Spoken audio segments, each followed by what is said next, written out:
नमस्कार दोस्तों, आप सभी पर माँ का आशीर्वाद की कृपा सदैव बनी रहे। दुनिया में ऐसा कोई व्यक्ति नहीं जिसे अपने जीवन काल में ईश्वरीय अनुभव न हुए। जहाँ कुछ लोग उन संकेतों को, उन अनुभवों से संबंधित ज्ञान को समझते हैं, वह तुरंत समझ जाते हैं कि ईश्वर आपसे क्या कह रहा है। लेकिन अगर इन संकेतों के बारे में हमें स्पष्ट रूप से ना पता हो तो ईश्वर के बुलावे के अवसर हाथ से निकल जाते, क्योंकि ईश्वर ने आप लोगों को भी अनेकों बार अपनी मौजूदगी का एहसास कराया है, क्योंकि आप लोग बहुत खास है ईश्वर के लिए। और इसीलिए आप लोगों से कहा है ईश्वर ने कि सही वक्त आ चुका है, ज्यादा समय न गंवाएं और जितनी जल्दी हो सके उतनी जल्दी अपने इष्ट की साधना, उनकी पूजा, उनकी आराधना प्रारंभ कर दे। तो दोस्तों, क्या है वह 5 संकेत जिसके द्वारा आपके इष्ट आपसे बार बार कह रहे कि आप उनकी पूजा, आराधना, उनका जप शुरू कर दे? तो आज इस वीडियो में हम ऐसे ही कुछ 5 संकेतों के बारे में जानेंगे जो आपको अगर अपनी पूजा में, इस स्वप्न में या जागृत अवस्था में अनुभव होते हैं तो उनका सीधा मतलब होता है कि आपको अपनी ईश्वर की पूजा, आराधना शुरू कर देनी चाहिए, क्योंकि यह वह पल होते हैं जो आपका जीवन रूपांतरित कर देते, पूरी तरह से बदल देते। तो दोस्तों, जानते हैं पहला संकेत, यदि आप नियमित पूजा पाठ नहीं कर रहे हैं या कभी कभी कर रहे हैं, उसके बावजूद भी आपको स्वप्न में ईश्वर के दर्शन होते हैं, तो यह स्पष्ट संकेत है कि ईश्वर आपसे कह रहा है कि वह आपके साथ हैं और आपको तुरंत ही उनकी नियमित पूजा शुरू कर देनी चाहिए। दोस्तों, अब बहुत खुशकिस्मत है कि आपको इतने स्पष्ट रूप से ईश्वर स्वप्न में दिख रहे हैं, क्योंकि यह घटना हर किसी के साथ नहीं घटती। कुछ अधूरा काम या प्रार्थना पिछले जन्म की रह गई होती है, जो हमें अगले जन्म में संपन्न करनी होती है। कई सारे भक्तगण जो कि पूजा पाठ नहीं करते, फिर भी उन्हें स्वप्न में शिव जी दिखाई देते हैं, शिवलिंग दिखाई देते हैं, माँ दिखाई देती है, तो उन्हें क्या करना चाहिए? तो यह काफी स्पष्ट हो जाता है कि आप लोगों को ईश्वर संकेत दे रहा है। और हैरानी की बात है कि अभी तक आपने उनकी पूजा शुरू नहीं की। अगर आप एक बार उनकी पूजा, आराधना शुरू कर दी इन संकेतों के बाद, तो देखिए आपका जीवन एक बीज से बदलकर, विकसित होकर कैसे एक विशाल वृक्ष बन जाता है। आपको स्वयं ही समझ नहीं आएगा कि यह सब इतना सौभाग्य आपको कैसे और क्यों मिल रहा है। अब दूसरी संकेत के बारे में बात करते हैं कि अगर आपकी नींद अक्षर ब्रह्मा मुहूर्त में खुलती है, तो यह सीधा संकेत होता है कि आप बहुत ही सौभाग्यशाली है, कि कुदरत आपकी निद्रा चक्र को, यानी स्लिप साइकिल को कुछ ऐसे संतुलित कर चुकी है जिससे आप ईश्वर से तालमेल बिठा सके, उनके करीब जा सके। तो अगर आपकी नींद ब्रह्मा मुहूर्त में खुलती है तो आपको अपने इष्ट की पूजा, साधना प्रारंभ अवश्य कर देनी चाहिए, क्योंकि कुछ लोग काफी प्रयास के बाद भी ब्रह्मा मुहूर्त में नहीं उठ पाते हैं, क्योंकि उनका जो निद्रा चक्र है, जो स्लिप साइकिल है, उनका शरीर वह अनुमति नहीं देता है कि उठकर पूजा पाठ प्रारंभ करें। तो आप लोग अपने आप को खुशकिस्मत समझे कि आप उस ब्रह्मा के समय में उठ पाते हैं और दोबारा से सोकर ऐसे अवसर को आप ना गवाए।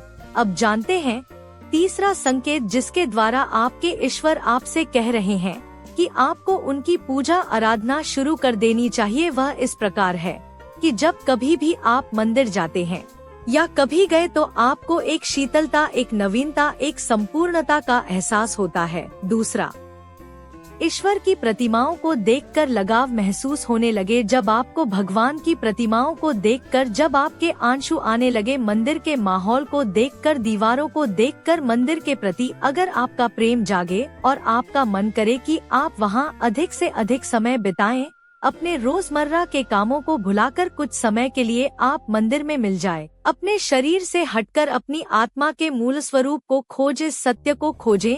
और अगर यह एहसास मंदिर में होता है और यह खिंचाव सत्य को लेकर आपको होता है, तो यह सीधा संकेत है कि परमेश्वर ने आपके दिल के तार को छेड़ा है और आपके भीतर अनंत प्रेम का संचार हुआ है। आपको अपने आप को ईश्वर को समर्पित कर देना चाहिए। कि चौथा संकेत, आपके मन में कभी कभी क्रोध आ जाता है, थोड़ा सा ही सही, लेकिन लालच और ईर्ष्या की भावना आ जाती है, जो आपके अंतर्मन तो समझता है कि नहीं होनी चाहिए, लेकिन भौतिक जरूरतों की वजह से आपको इक्का दुक्का बार अपने लालच की पूर्ति करनी पड़ जाती है।